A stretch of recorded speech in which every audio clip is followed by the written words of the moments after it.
Hey everyone, it has been over a month since my last video update, and I keep meaning to make this and then life gets busy.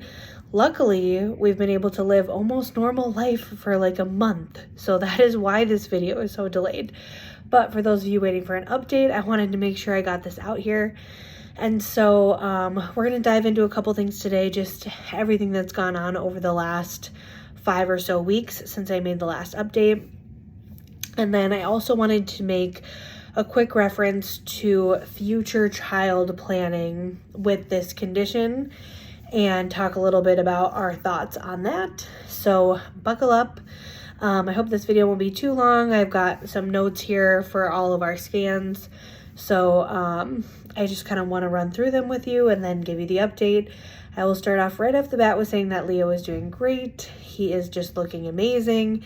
He's super active, and we're just so grateful to now be at 31 weeks and 2 days today. Today is Monday, November 8th. I turned 32 in 2 days on the 10th, and so that is exciting as well.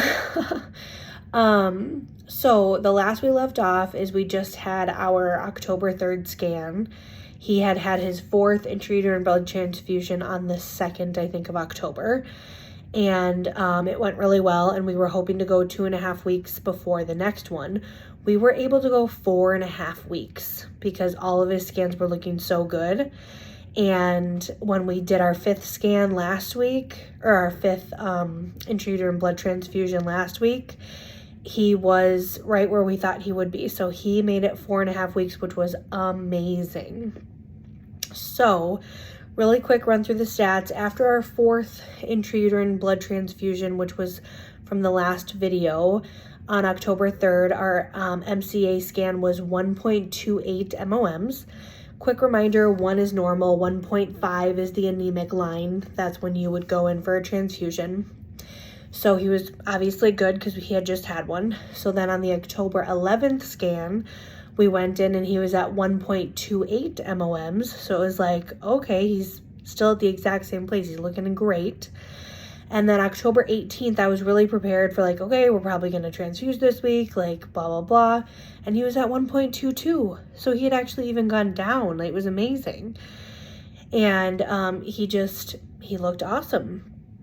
And so there's a bit of a mind trip over the month of October where I just like, I kept expecting like the worst, and then it was just like fine, which just felt weird because the first half of our pregnancy was so fine and normal, and then all of a sudden it was like so dramatic that it was weird to sort of like come back down to this like stable place.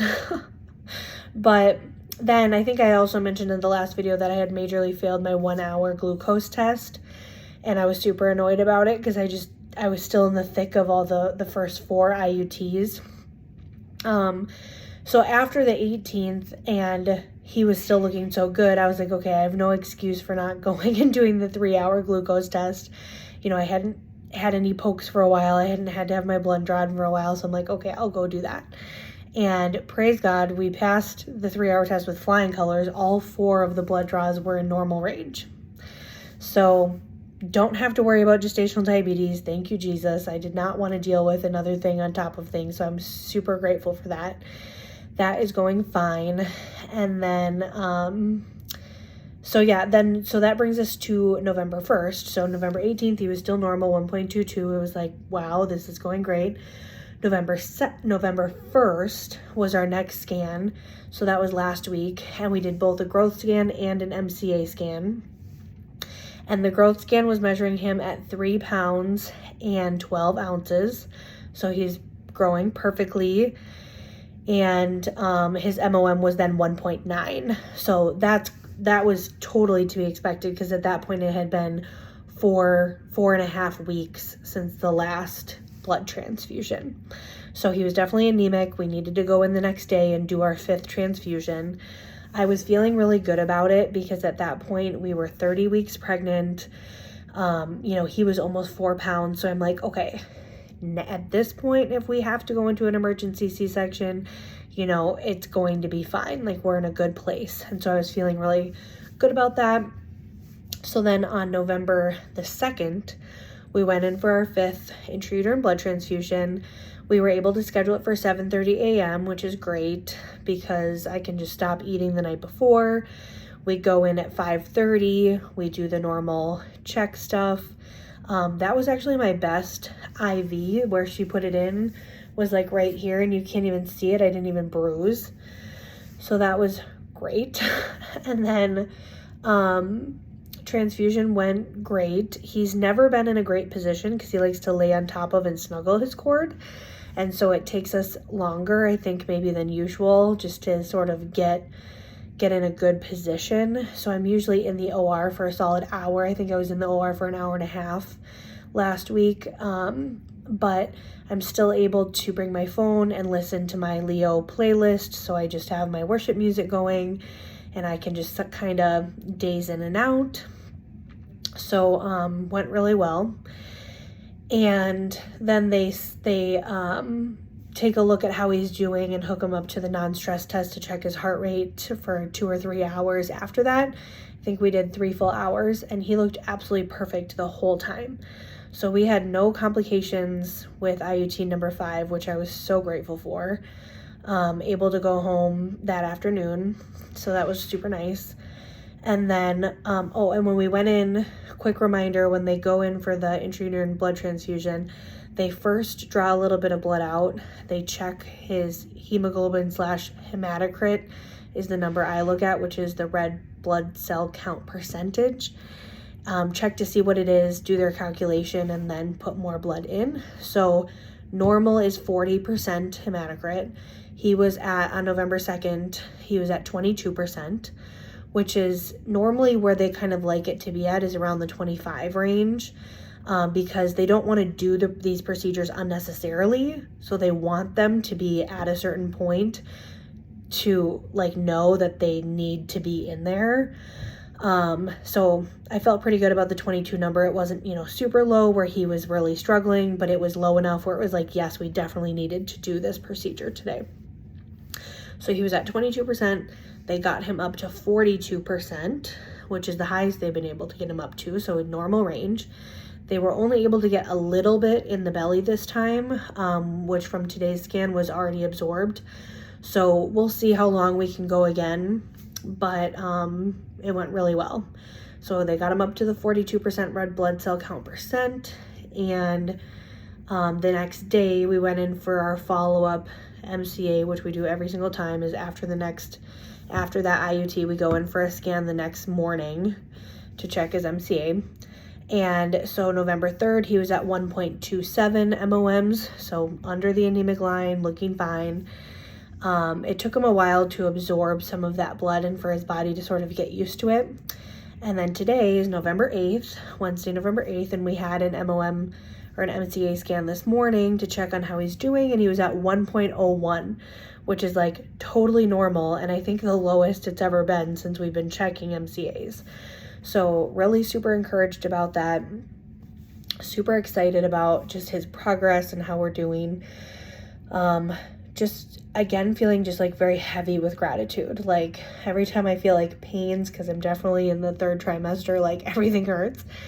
And, my brain quickly reminds me that I would much rather be uncomfortable and pregnant than comfortable and not pregnant. And so just really like living in this like heavy status of gratitude. So that's sort of the numbers and where we're at. The other thing I wanted to talk about really quick, I don't think I've mentioned this on a video so far, is that I'm for sure done having kids after this. So once you have this condition, once the mother has maternal alloimmunization, your body's making the antibodies, you'll pretty much make the antibodies forever, meaning that we would have this, this issue next time. And I have, severe disease, meaning that he was impacted, before 24 weeks. He was extremely anemic and hydropic at 23 weeks. So we're in the sort of severe disease category. And there's a lot of options. I don't want to scare anyone. There's tons of options that you can continue to have kids. And there's different sort of methods you can use, and there's different medications that you can potentially take that would help you have, continue to have more living children. But I knew immediately when we were diagnosed with this in my heart that this was it. Like, I wasn't sure if we wanted more than 2 kids. My husband has only ever wanted 2 kids, so he was already done in general. And I was like, I don't know, like, I'm not totally willing to say this is my last pregnancy. And immediately I was like, we're done. This is it. Soak in every moment, take the pictures, do the things, because we're done after this. And so that's definitely where we are at. So the sort of plan is that if he will move into position head down, then I would like to try for a VBAC, so vaginal delivery. And if we do that, then we'll talk about, birth control plans later. But if I end up having another C-section, he has been sideways, just like Annabelle was sideways the whole time. If he stays in that position, then I think I'm just going to have my tubes taken out during that, because they can just do it at the same time as the C-section. So if you have any thoughts or stories about that or experiences with that, I would love to hear about it if you want to comment below on things like that. But it seems like a good option because you still get to keep your ovaries, and so you still make your own estrogen, you still have a period, your body functions normally, which is what's important to me. But then we would not be able to get pregnant again, which, like I said, I feel very content with being pregnant, which is a good feeling to have. I think some people really struggle to ever feel like when they're done, and I feel very peaceful about this being it. So if you are watching these videos because you are also alloimmunized and you have an HDFN affected baby, please make sure to listen to the Allo podcast, because there's an entire episode all about options for pregnancy. So, it's definitely not everyone's choice to be done, and there's a lot of different options for you. So definitely check that out if that's the boat that you're in. I feel very good about being done. All right. Anyway, we are at almost 13 minutes, so I will stop rambling, but I will definitely just continue to keep you updated. I hope not to go 5 weeks again before posting another video, because then I can just do shorter clips of what's going on. But yeah, I hope that everyone has a great rest of your day and that you're enjoying this story. And I hope that you are just as grateful and amazed at the progress we've made as much as we are. Have a great day. Bye.